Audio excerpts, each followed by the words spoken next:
di 51 nih. Jadi saya tinggal ambil yang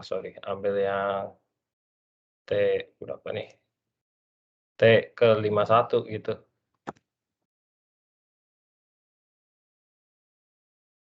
Di yang ke 51 berarti ini time ya kan. Ini karena saya ada 9 layer ya, ada banyak kan. Karena kalau di soal ini kan cuma satu layer nih, cuma ini kan velocity 2.500, depth-nya 500. Berarti kan cuma ada satu ya. Berarti nanti ini saya keluarnya cuma ada satu kan T-nya. Ini karena saya ada 9, jadi ada 1, 2, 3, 4, 5, 6, 7, 8 layer karena ada 9 interface-nya. Kalau ada cuma satu kan berarti nanti dia print cuma yang satu nih, cuma satu aja. Nah itu kan time di offset 2550 ya, saya nih mintanya di 2550 kan, di offset 2550. Jadi ini di offset 2550 tuh ada di receiver ke 51 sebenarnya. Jadi saya kalau nggak salah konfigurasinya sama kayak latihan ini, biar nggak susah. Cuma satu layer aja gitu. Jadi makanya ditanyain waktu tempuhnya, ya berarti waktu tempuhnya tinggal T ke karena ini saya punya 8 layer, saya tampilin semua gitu. Kalau ini nanti cuma satu layer, ya dia keluarnya cuma satu time-nya, ya. Time untuk ke receiver ke 51 gitu, receiver ke 51 kan yang offset 2550 ya. Ini saya cari yang D harganya atau detektor atau offset nih harganya di 2550 ya, ada di receiver ke 51, gitu aja sih. Gitu ya, ya modelnya kayak ginilah, ujiannya. Biasanya take home kasih waktu cukuplah seminggu nih, biasanya ya, kalau enggak 3 hari.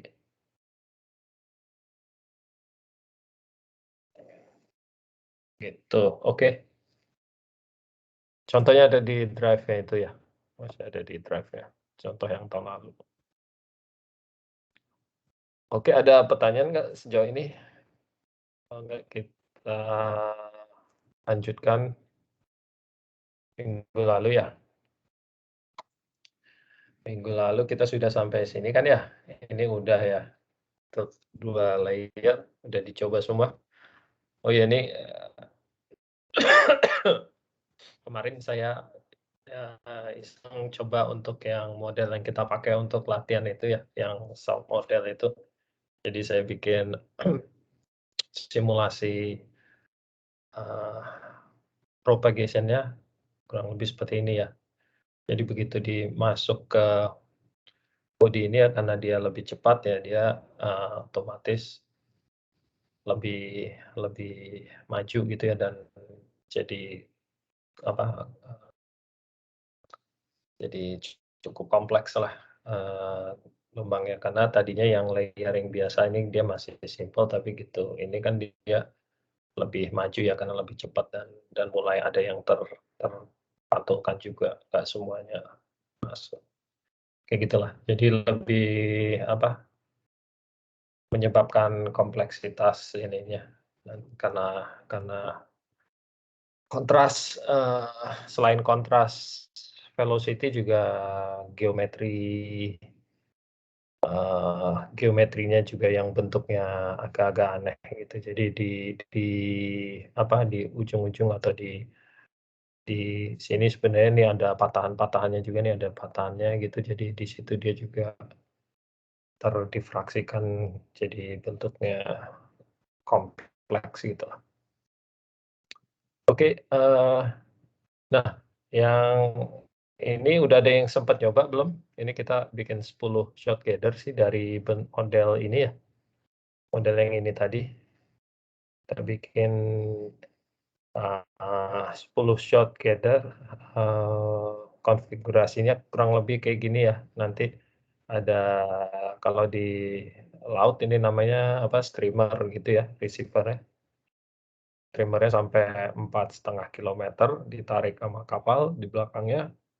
Kemudian, ada source-nya juga di sini, jarak jarak antar apa, antar hydrophone atau antar receiver-nya ini 30 meter.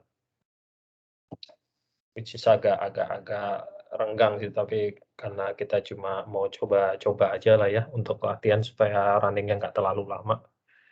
Jadi saya cukup agak jarang-jarang ini 30 meter intervalnya. Kemudian,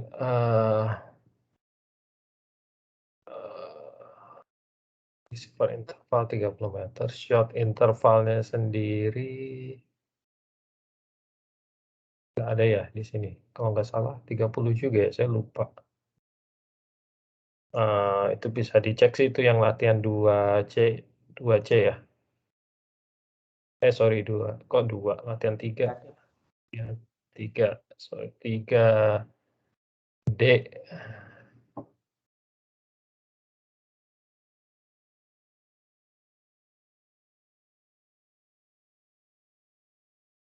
Oh di sini 10 malah saya lupa.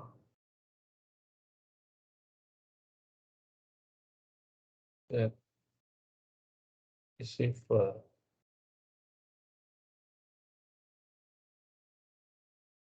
Oh ini sorry, ini yang PSP. Atas yang C, 3C.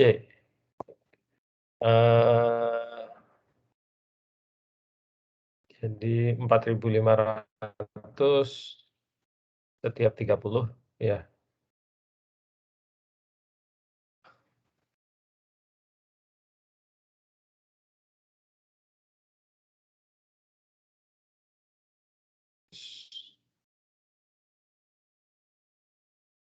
Source-nya itu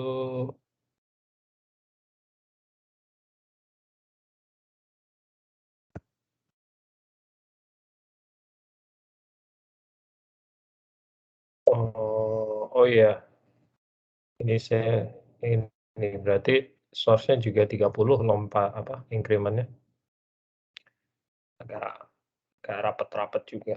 Mana, jadi shot intervalnya juga 30 meter juga.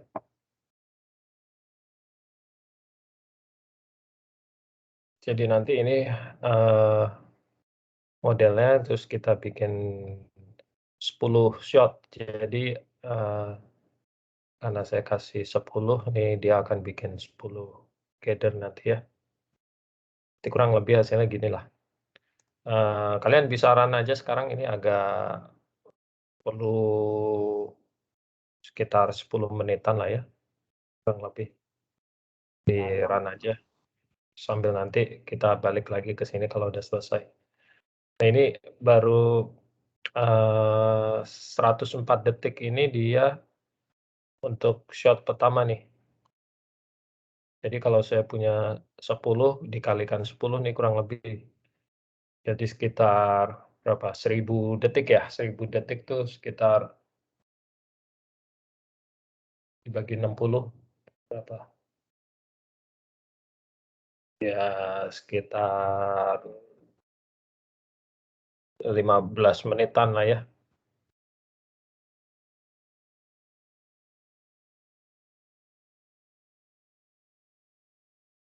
Oke, sambil kita nunggu itu selesai, sebelumnya udah hadir semua belum ya? Sandra lagi masalah dengan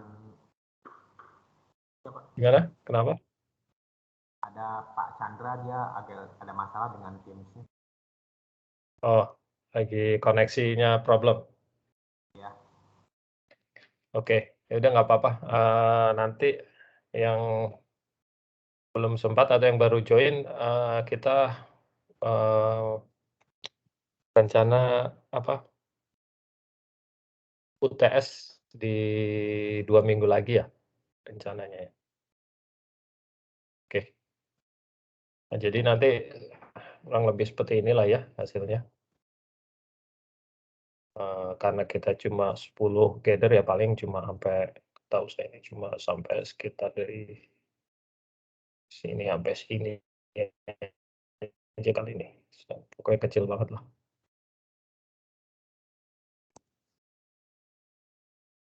Oke, nah latihan ketiga,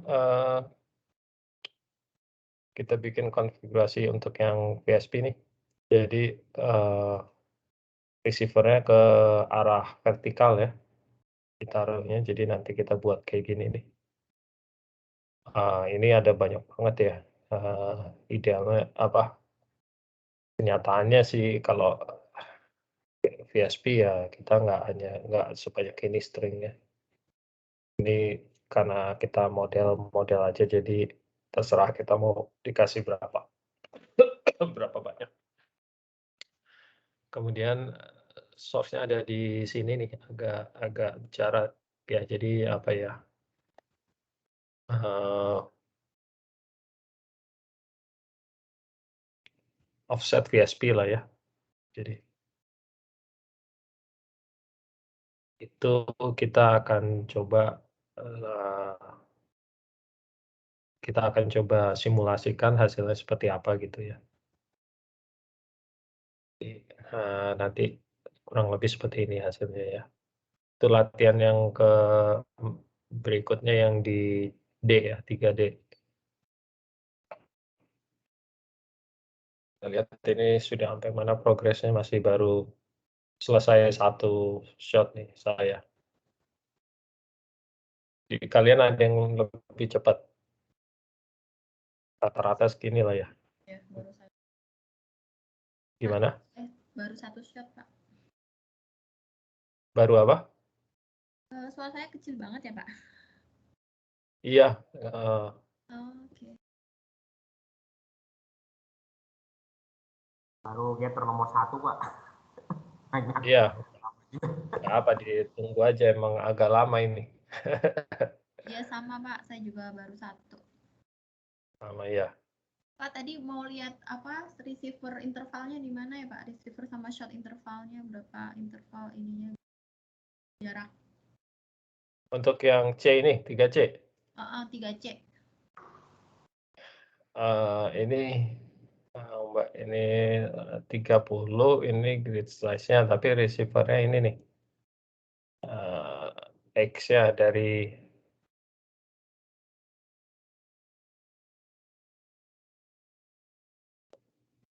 0 sampai N ini panjang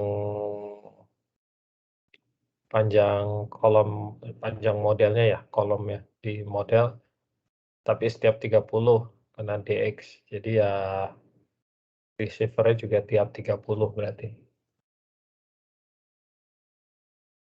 Source-nya kan karena saya pakai ini nih, source X position source nih.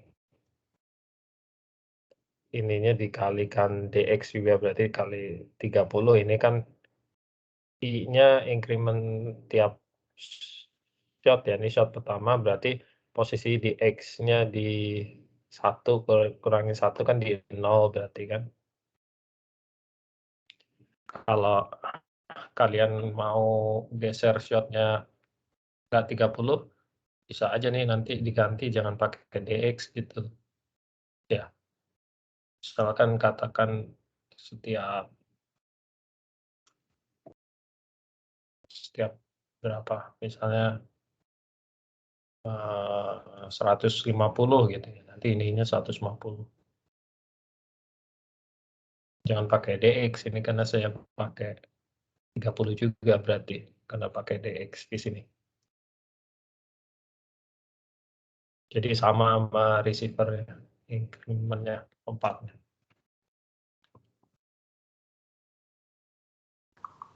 Ya.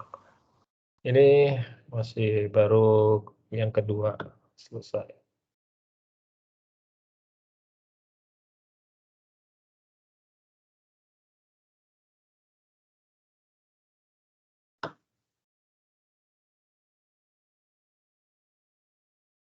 Nah, itu baru yang ketiga selesai nih. Sekarang lagi yang keempat nih, lagi ngitung yang keempat nih. Shot keempat.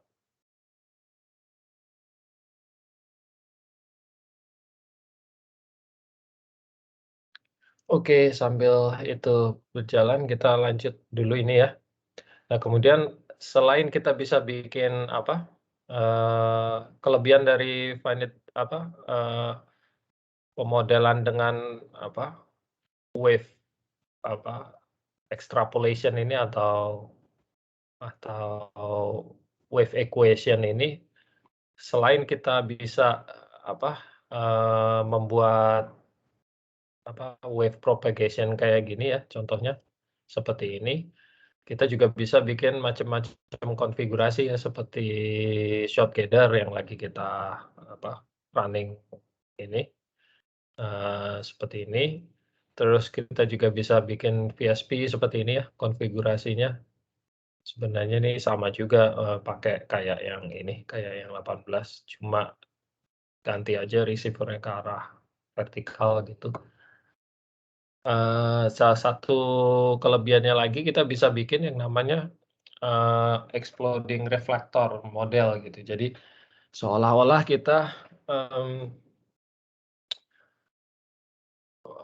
menaruh apa ya, menaruh sumbernya ini kalau di sini kan sumbernya di permukaan ya, kemudian gelombangnya itu menjalar ke bawah permukaan gitu.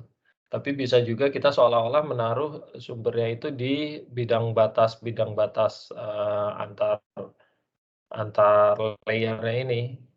Jadi kita taruh di situ nanti diledakkan gitu ya, dia akan merambat ke atas itu yang ditangkap. Jadi seolah-olah kita mempunyai, eee, penampang zero offset begitulah ya, zero offset section. Jadi, selain kita bisa bikin gather seperti ini, kita juga bisa bikin penampangnya gitu, seolah-olah udah zero offset section atau penampang hasil final stack gitulah ya.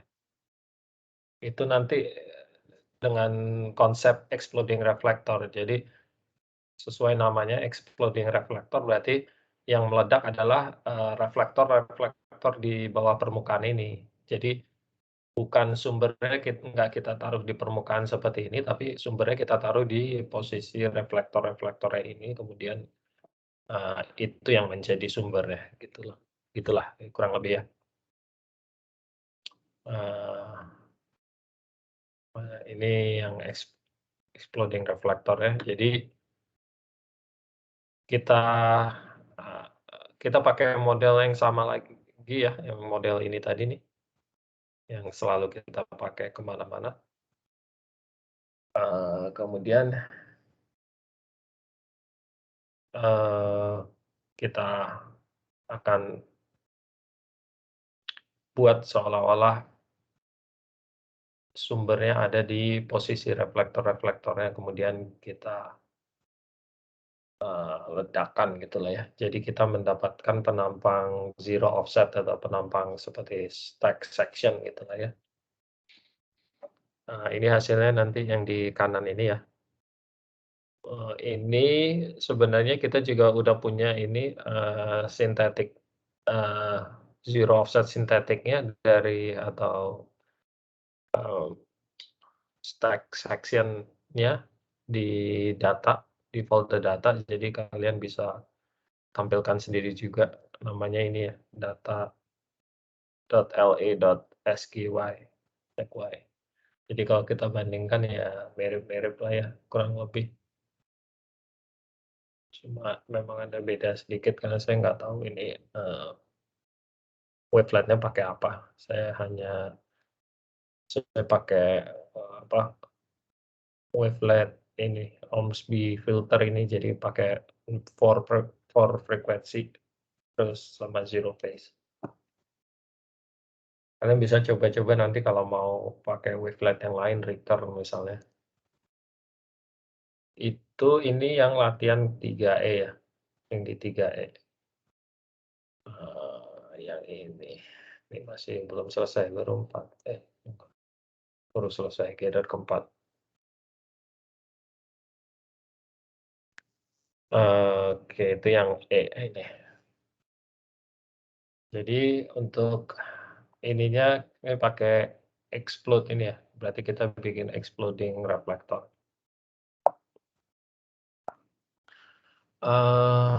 Macem-macemnya ada apa aja,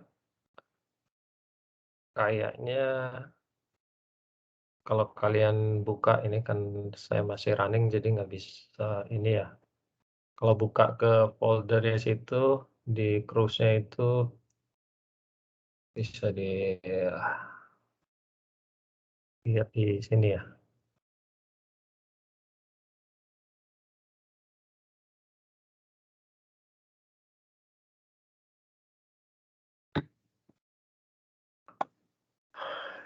Di Find Active ini.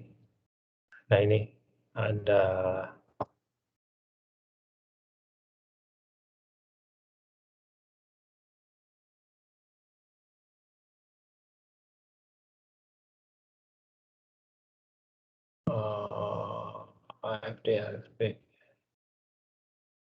AFD source ini saya nggak tahu ini sama kayak short track ya. Shoot line, ada yang shoot line.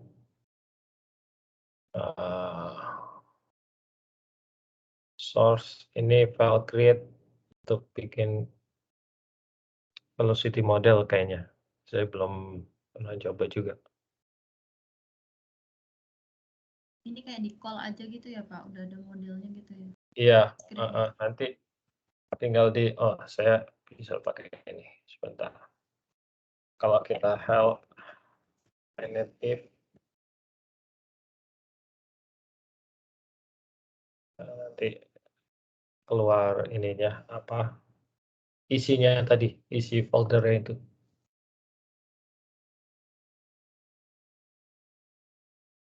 Ini, FD short track alt nih, alternate version nih, which inputs reflective friendly. Saya belum nyoba, kalian boleh nyoba-nyoba nih pakai yang alternate. Explode ini untuk bikin exploding reflektor tadi. Shoot line, shoot to the line over given model. Nah mungkin daripada ini saya kalau nggak salah ini bikin ini sebelum ada mereka bikin ini shoot line ini dulu belum ada nih. Jadi kayaknya ditambahin nih. Jadi selain cara saya ini lama kan ya? Sorry, yang ini. Mungkin siapa tahu shoot line-nya lebih cepat, udah dibikinin. Oke,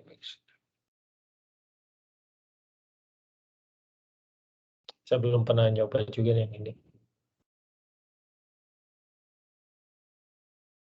Oke, baru sampai nomor 5 ya. Agak lama ya, 15 menit sih, 10-15 menit kurang lebih.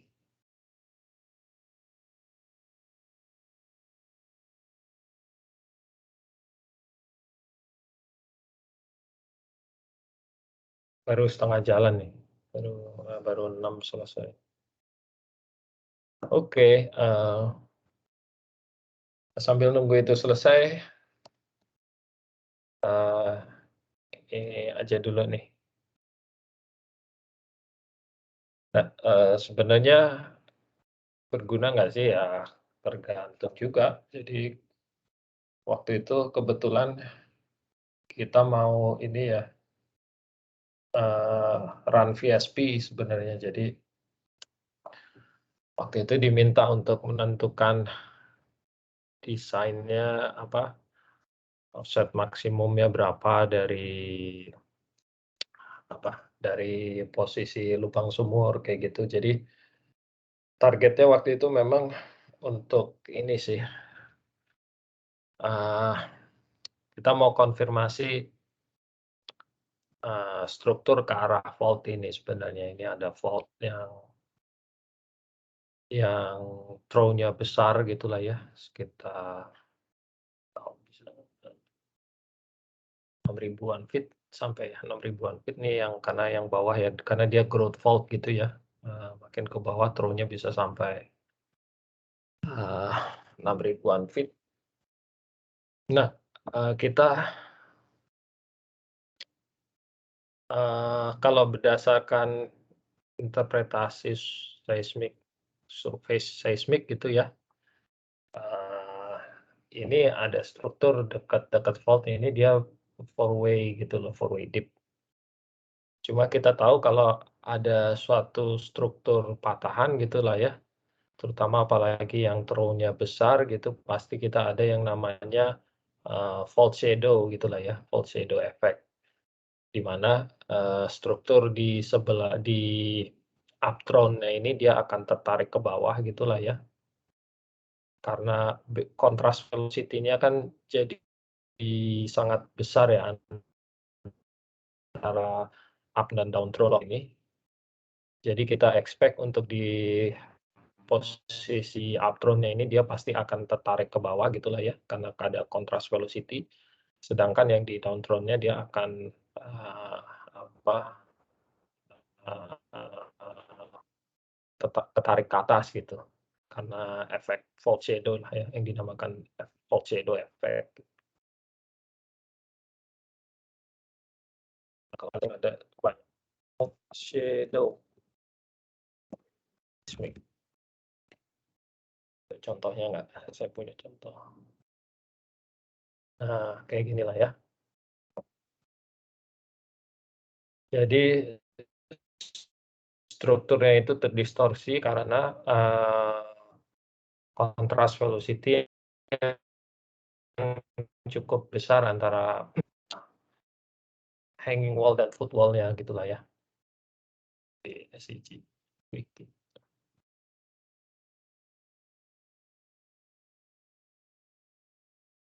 Nah, kayak ginilah ya.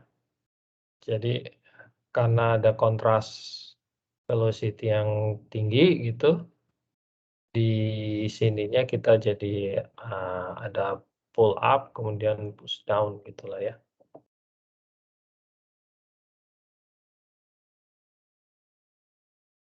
Yang seharusnya begini aja gitu.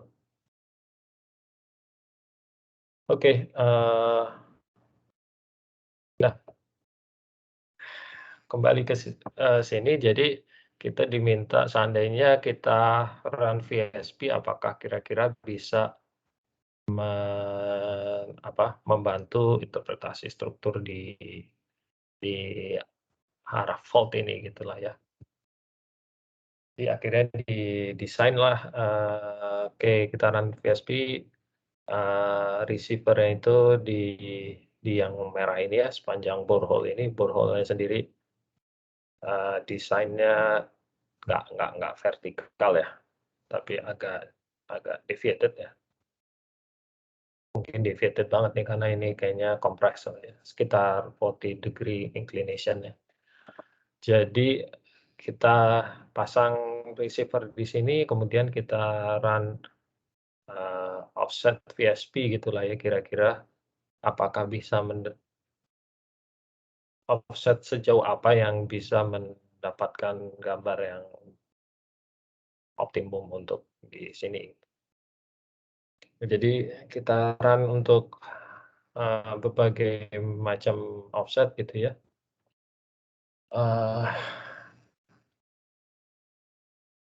Ternyata dari hasil simulasi memang didapatkan ya yang optimum sekitar di 6 kilometer offset gitu, karena bisa kita lihat,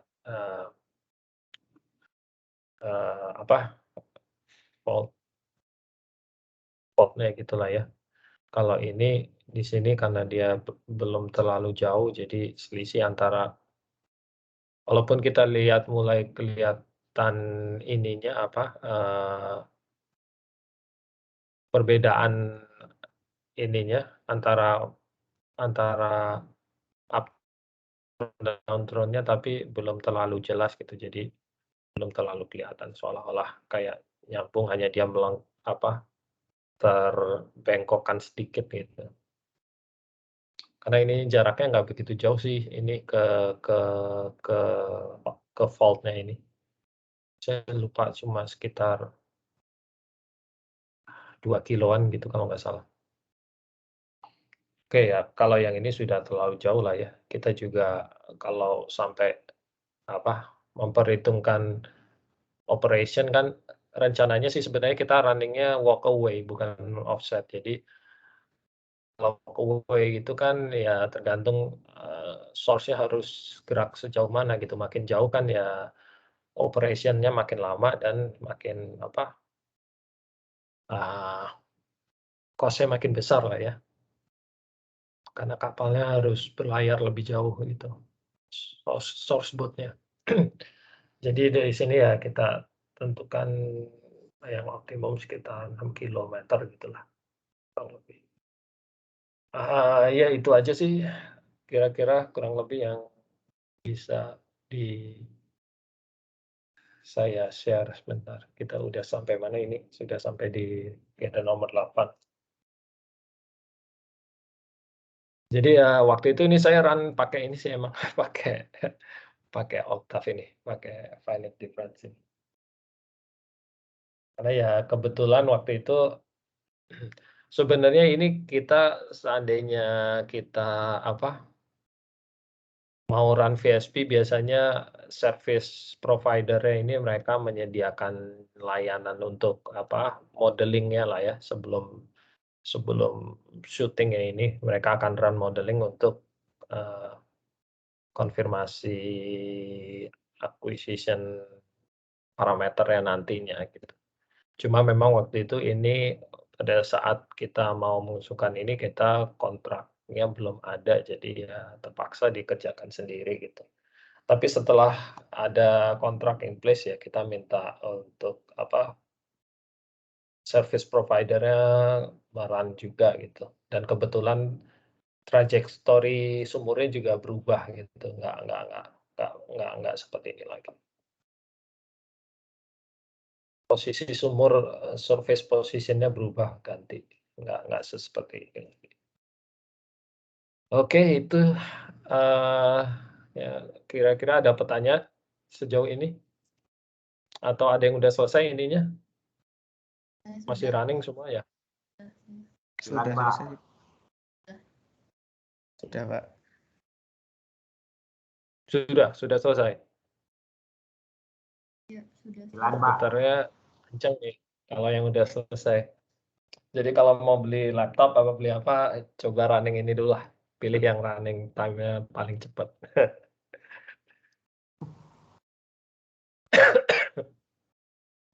Oke, saya baru selesai yang ke-9.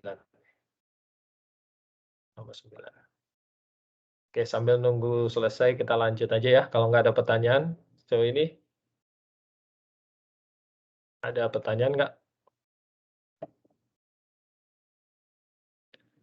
Kalau nggak kita lanjut ke materi berikutnya tentang velocity ya, seismic velocity.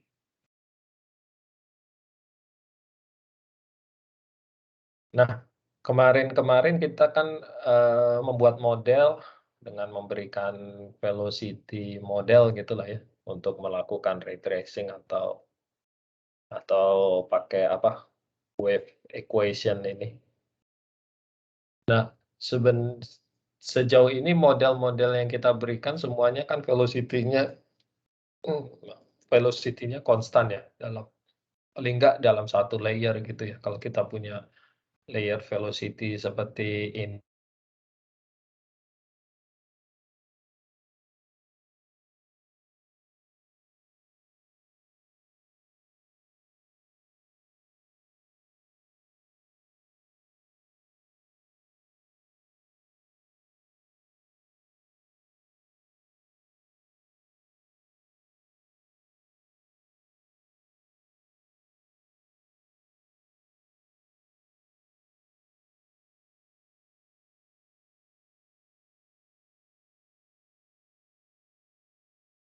Bapaknya putus ya? Oh iya namanya iya, aku kira aku sendiri yang putus. Iya, aku juga kirain.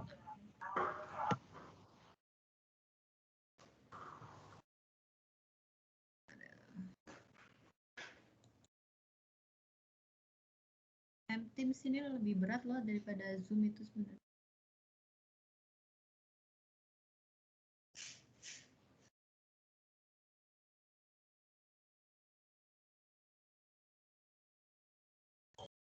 Putus ya bapaknya? Iya, Iya, namanya koneksinya putus. Pak Suwardi nggak ikut ya? Mana orangnya ini? Masih ngantor kayaknya, Mas. Iya, iya sih beliau udah ngantor sih ya.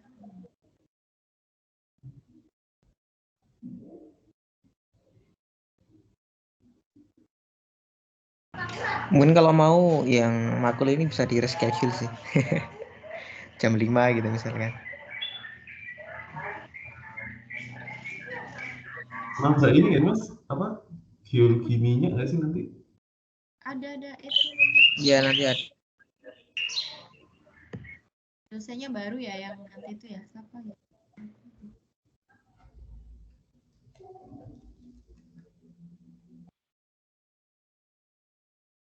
BTW suaraku ini jelas nggak sih? Kadang tuh kecil, Mbak. Kecil ya? Kadang kecil, kadang besar. Sama kayak Mas Omar. Oh sama mau parah. Enggak ya? Kalau tiduran kecil, kalau serius pasti besar.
Ya Pak. Ya Pak, Halo.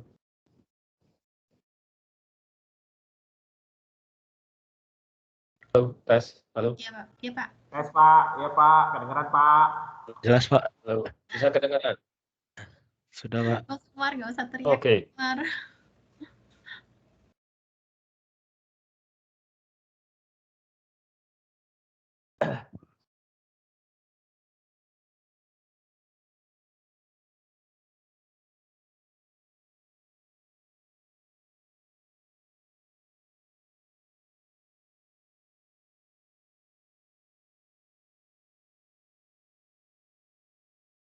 Terus lagi ya?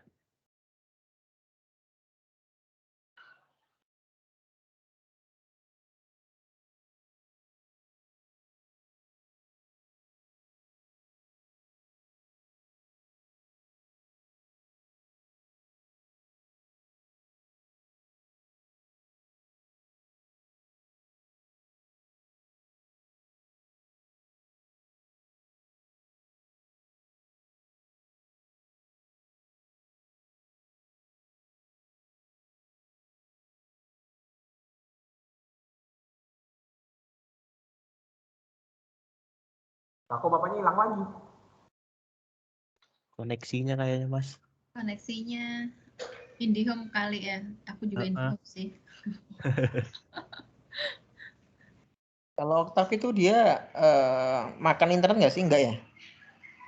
Kalau apa? Oktav ini. Oh enggak lah, Octave mah. Chill. Oh ya. Mungkin gara-gara running kemakan gitu bandwidthnya. Harusnya sih enggak ya. Ya nampaknya enggak sih. Enggak ngaruh. Tapi nggak tahu deh. Enggak sih, MT saya emang kadang suka lebih ini ya. Kalau aku sih lebih stabilan Zoom sih, lebih ringan gitu loh kalau buat meeting.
Di malam ada GNB ya?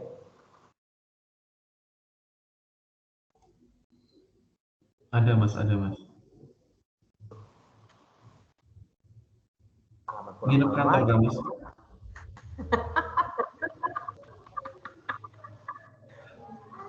Lah aku tuh nanya loh. Banyak Tahu. yang nanya. Banyak yang mau nanya.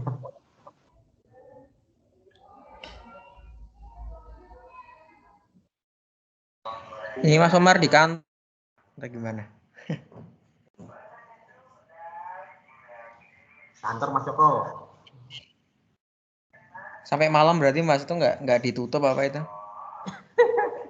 Gak ada suka-suka aja. Biasanya kalau ada jam malam gitu kan kalau kantor. Nggak tahu sih. Ada di sini suka-suka aja Mas Joko. Akarmu.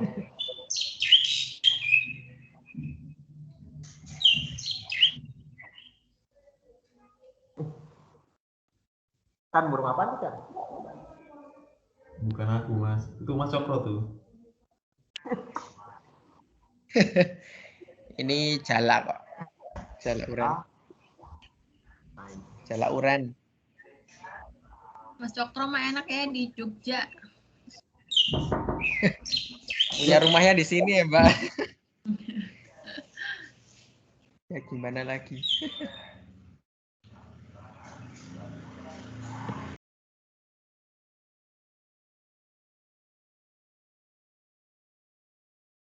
Rasanya kayak liburan terus Mas Cokro sih. Ya nggak juga sih. Malah kadang jam kerjanya bisa lebih Halo? panjang. Halo Pak. Yes, Ya, Pak. Pak. Halo? Iya, Pak. Pak, halo. Hai, hai.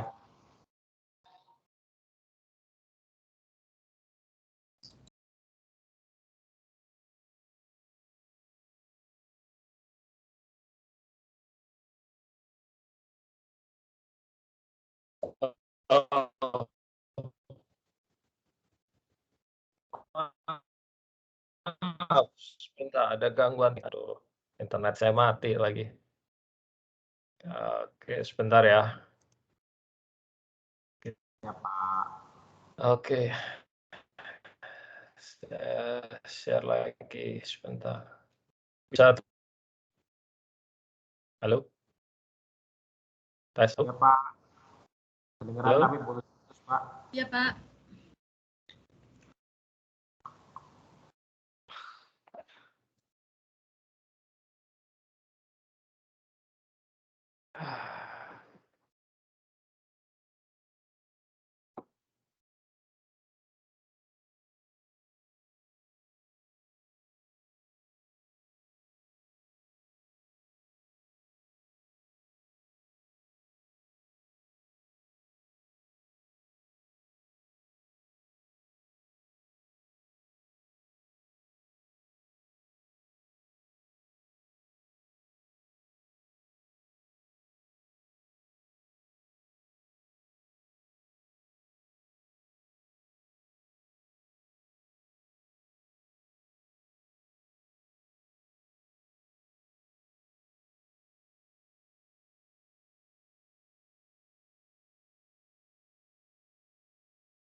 Keluar lagi ya Bapak?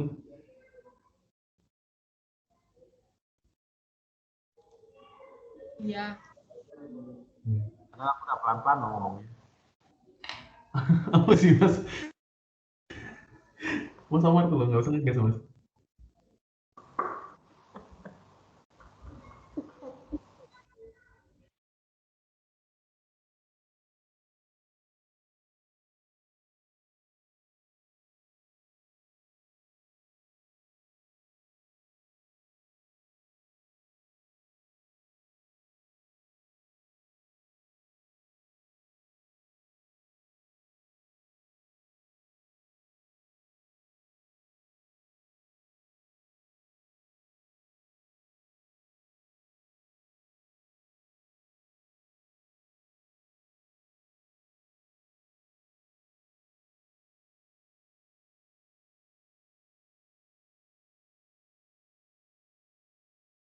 Halo? Tes, halo? Iya Pak. Oke. Kedengeran, Pak. Udah kedengeran ya? Maaf, sorry. Ada gangguan teknis. Oke.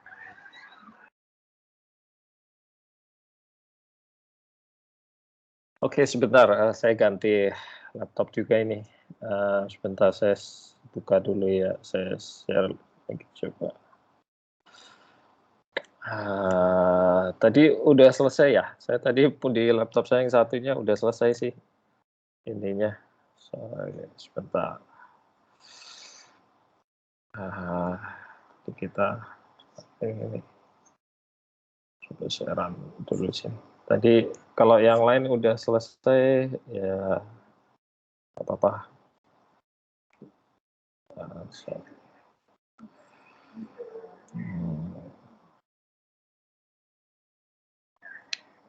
Ini recordingnya masih jalan ya? Oke, masih.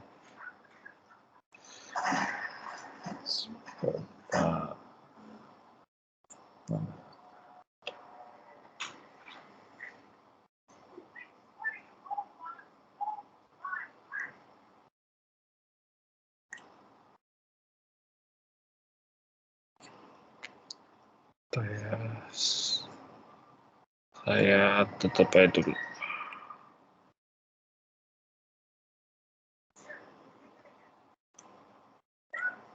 Oke,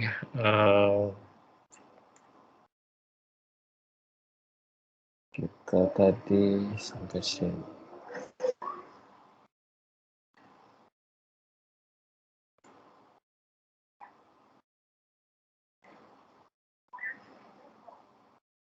Oke,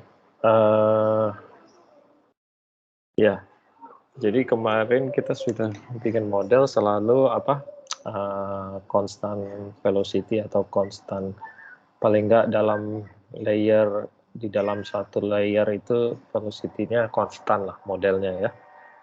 Nah, padahal pada kenyataannya kan nggak seperti itu ya. Velocity ini kan berarti seberapa cepat gelombang itu merambat melalui suatu medium ya, karena kita berkutat dengan bawah permukaan, berarti mediumnya biasanya batuan lah ya, batuan di bawah permukaan, batuan di bumi, di dalam perut bumi, di bawah permukaan.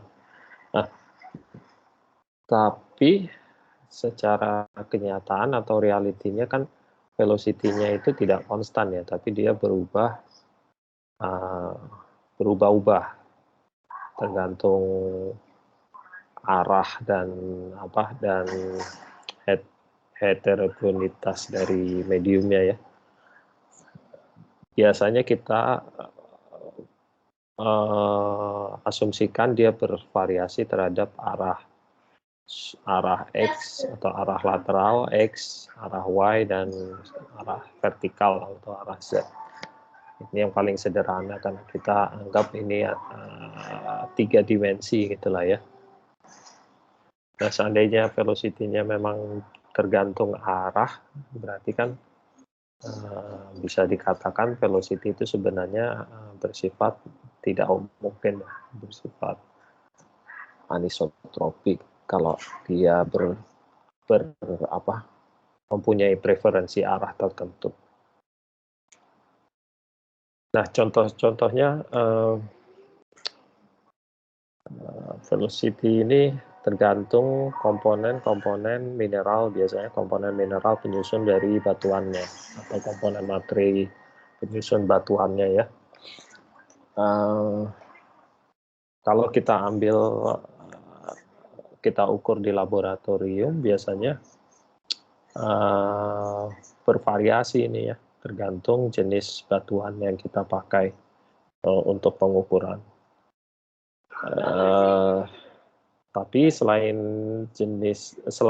kecepatannya bervariasi, kita lihat juga untuk litologi batuan yang berbeda-beda, ternyata velocity bisa saling tumpang tindih harganya atau overlap ya. Contohnya di sini sandstone yang kita jika kita punya katakan sandstone yang antara pure sandstone dengan sandstone yang carboniferous itu velocity-nya overlap ya. Jadi sangat sulit bagi kita kalau ingin menentukan litologi batuan hanya berdasarkan velocity, harga velocity secara umum ya. Tapi beberapa memang memiliki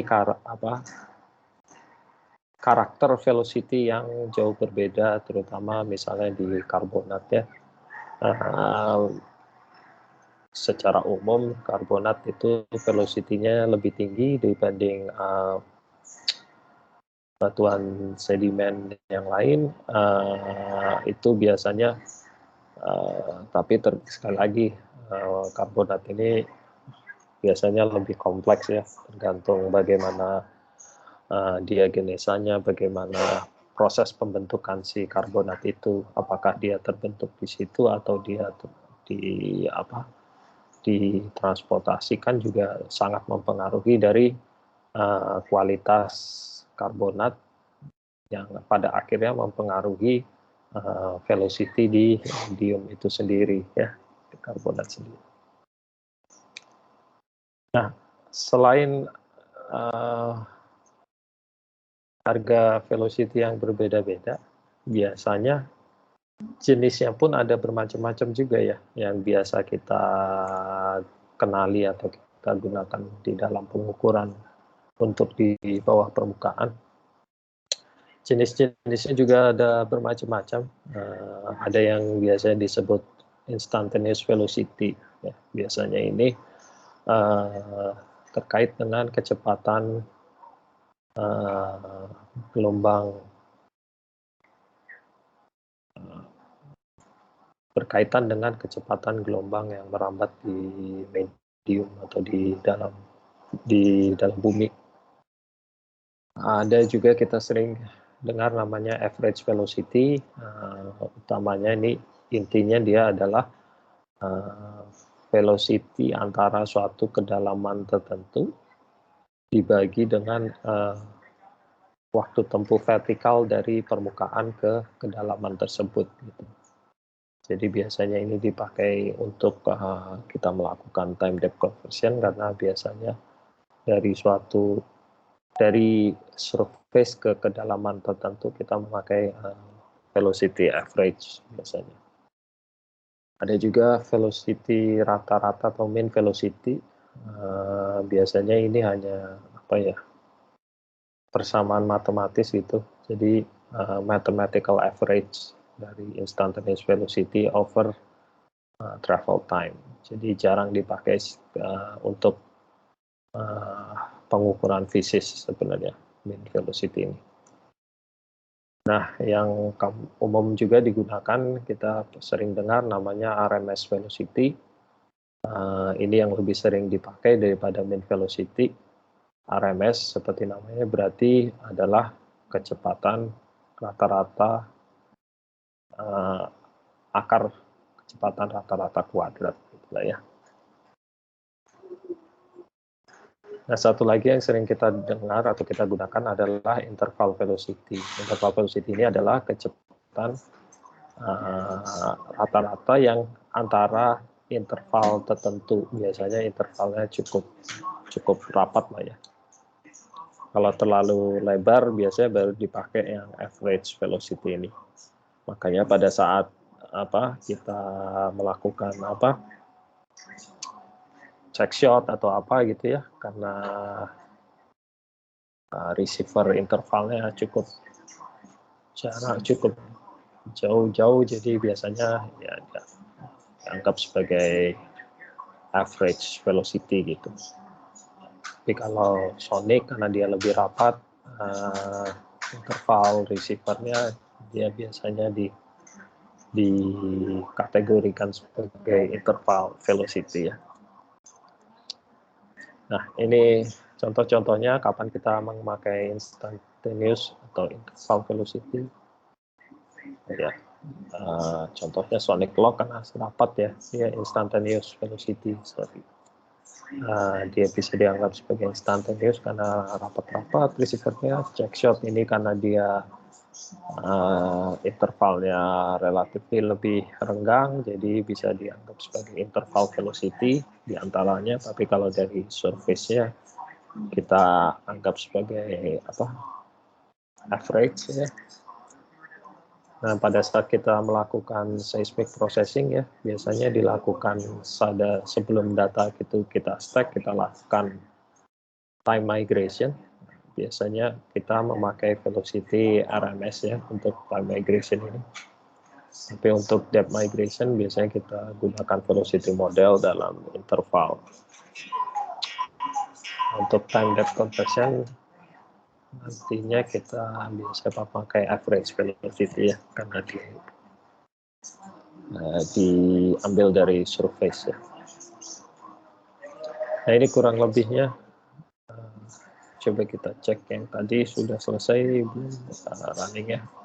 Nah, ini sudah selesai. Ini lebih cepat di sini di komputer ini. Jadi kalau kalian sudah selesai, hasilnya dapatnya kurang lebih seperti ini ya. Latihan yang tadi ya.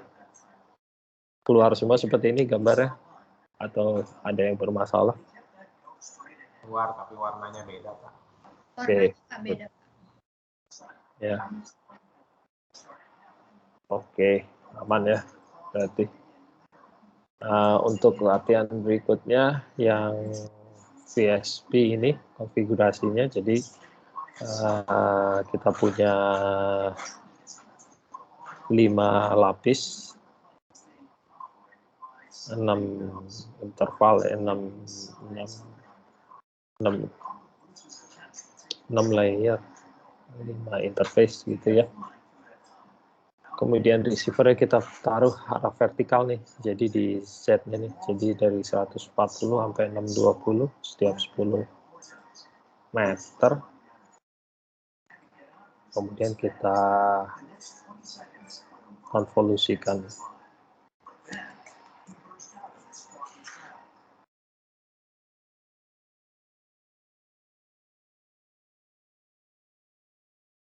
Nah, ini untuk hasil VSP-nya. Oke. Ini adalah depth receiver depth-nya. Ini direct atau downgoing wave-nya ya. Kemudian yang upgoing. Oke, ini latihan yang D-nya tadi. Yang latihan E-nya kita coba yang exploding reflector tadi ya. Jadi kita pakai explode ini, exploding reflector. Jadi seolah-olah source kita taruh di posisi reflektor ya, kemudian kita ledakkan dari situ untuk mendapatkan penampang zero offset atau stack section-nya ya. Kita run. Ini harusnya tidak terlalu lama sih.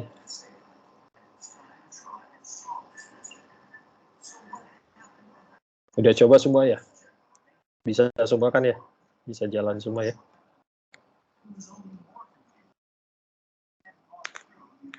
Bisa, Pak, bisa.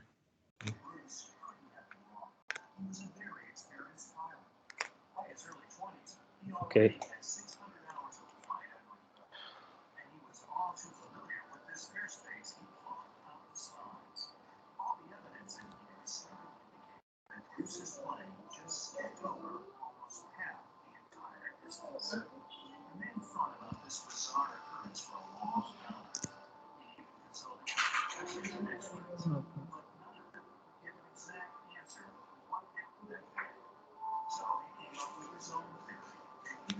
Oke, udah hampir selesai.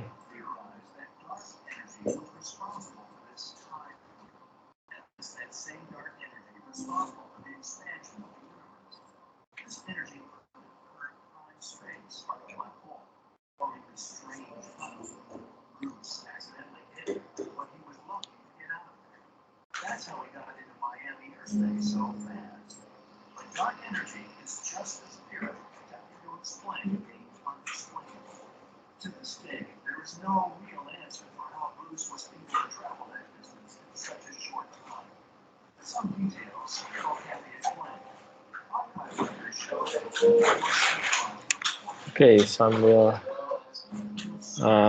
nunggu. Nah, ini contohnya kalau contoh untuk instantaneous velocity, kalau kita punya sonic lock dengan interval yang rapat ya, kurang lebih 1 feet atau setengah feet bisa juga. Jadi yang diukur adalah instantaneous velocity karena dia rapat ya.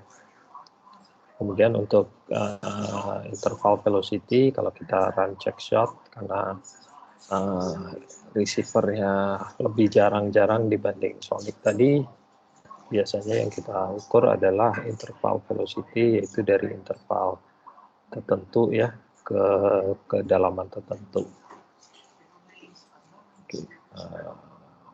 Oke, ini udah selesai ya, hasilnya kurang lebih seperti ini ya semuanya ya untuk yang latihan 3E ya.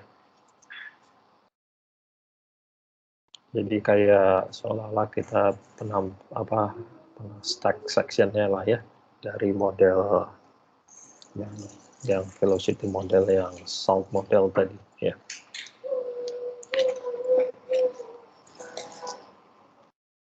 Oke, kita lanjut.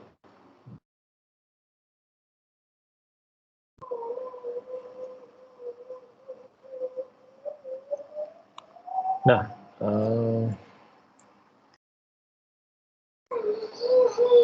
ini agak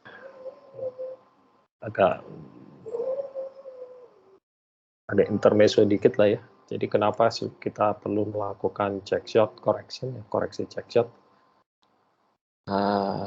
Kenapa nggak bisa hanya pakai sonic lock aja gitulah ya? Kenapa kita tetap perlu melakukan check shot correction? Karena memang antara sonic dan seismic itu yang diukur adalah skala yang berbeda sebenarnya ya. Karena perbedaan skala ini, maka ray-path orientation antara sonic dan check shot juga beda tuh. Jadi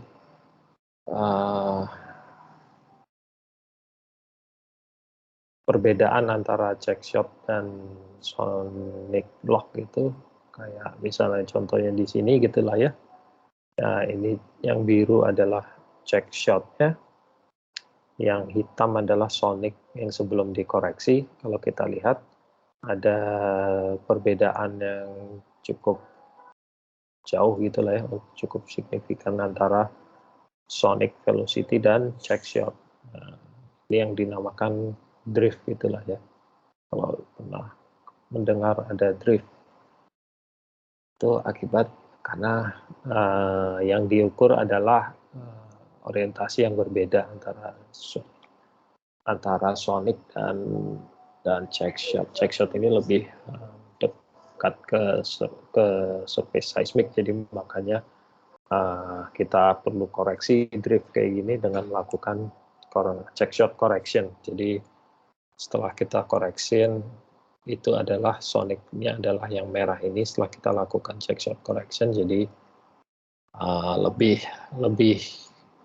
lebih match dengan check shotnya dibandingkan sebelum dikoreksi yang warna hitam. Oke, selanjutnya kalau RMS velocity, jadi seandainya kita punya layering seperti ini, RMS-nya adalah akar dari jumlah velocity kuadrat di interval ini dikalikan dengan delta T, delta travel time di dalam interval tersebut dibagi dengan delta T di dalam interval itu. Nah, karena demikian, maka asumsinya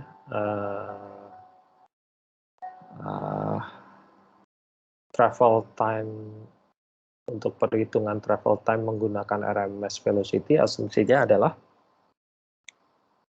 sebagai berikut. Jadi RMS velocity ini akibat pendekatan seperti itu, maka RMS velocity ini mengasumsikan sinar itu atau gelombang itu bergeraknya dengan melalui lintasan yang garis biru putus-putus ini, karena di velocity-nya di RMS kuadrat kan, jadi dijumlahkan gitulah ya, dijumlahkan untuk masing-masing layer ini, untuk setiap layer dijumlahkan, kemudian dikuadratkan dan diakarkan. Jadi itu kita dapatkan velocity RMS.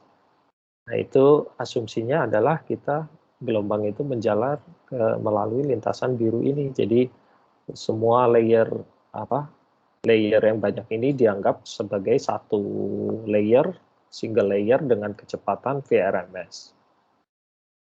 Namun kenyataannya kita tahu dari waktu kita modeling minggu-minggu yang lalu ya, ray tracing, kalau kita punya model layering seperti ini,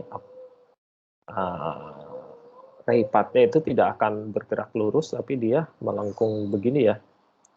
Apalagi layering-nya makin rapat-rapat, atau kita memiliki velocity function terhadap kedalaman, seperti latihan kita yang minggu lalu, atau 2 minggu yang lalu.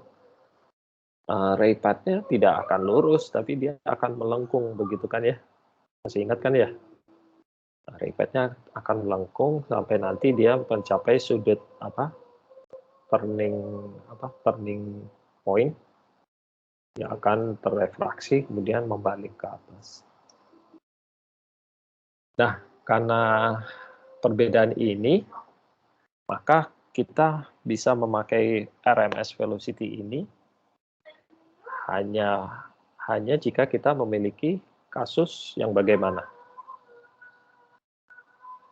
Jadi RMS velocity ini hanya berlaku seandainya kita memiliki reflektor yang depth-nya jauh lebih besar daripada jarak offset. Karena begitu ini reflektornya makin ke dalam kan, ini antara garis merah dan garis biru dia makin rapat ya. Iya nggak? Iya kan? Kalau garis merah dan garis biru makin rapat, berarti dia makin valid kan pendekatannya. Atau saat kita offsetnya kecil. Pada saat offsetnya kecil, misalkan di sini garis biru akan melalui begini, garis merah juga kurang lebih mendekati garis biru gitu. Jadi RMS ini sebenarnya yang sering digunakan pada saat kita di processing, terutama pada saat kita melakukan koreksi NMO atau velocity analysis, itu sebenarnya hanya valid untuk seandainya makin dalam atau offsetnya yang tidak terlalu besar. Cuma problemnya pada saat kita makin dalam biasanya resolusi velocity atau kemampuan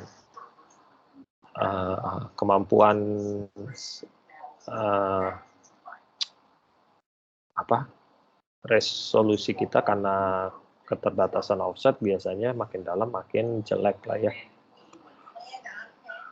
Oke. Ini sedikit perbandingan antara velocity average, instantaneous, dan interval. Jadi seandainya kita punya velocity function seperti ini, vertical velocity function, 1500 plus 0,6 kalikan Z kali kedalaman. Ini yang sering disebut universal velocity function gitu. Jadi kalau kita nggak tahu velocity di suatu daerah atau daerah yang baru, kita nggak punya data sama sekali, kita bisa pakai velocity function ini, biasanya ini ya, namanya universal atau general velocity function, terutama kalau di offshore ya, karena 1500 adalah velocity water. Jadi dia kalau di onshore mungkin ya ininya nggak 1500. Tergantung weathering velocity-nya berapa ya.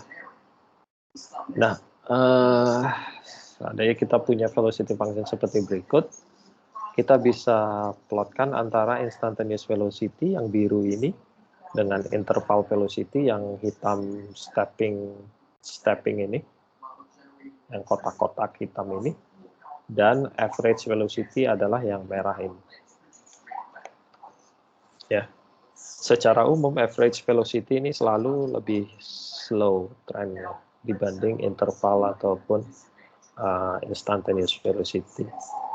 Instantaneous selalu sama dengan interval karena prinsipnya yang diukur sama, hanya beda kerapatannya ya, kerapatan receiver atau kerapatan detektornya.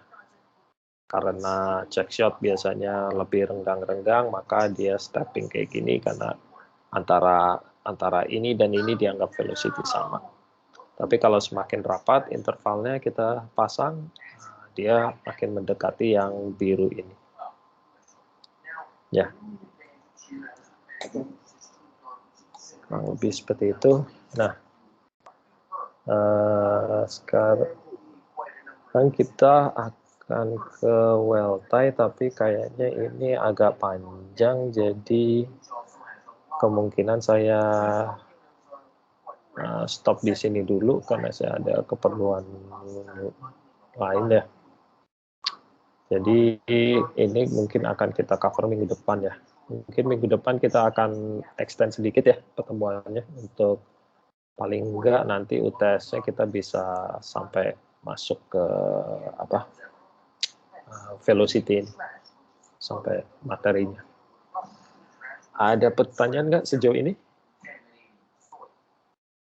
Pak, color map Ya. yang itu Pak, yang tadi color mapnya ini nggak bisa yang black and white gitu ya, jadi warna hijau kuning gitu. Color map yang mana? Yang ini? Iya, Yang latihan terakhir? latihan terakhir iya. Oh, ini ya, Says Colors ini kalian nggak ada ya? Iya, oh iya nggak ada ini yang ini. Jadi Oh, yang itu kayaknya saya dari default mana ya? itu gitu ya, default warna hijau. Iya. Oh, ini dari cruise-nya coba. Kalau nggak ada nggak apa-apa, bisa ganti aja. Ini pakai gray aja nggak? Gray.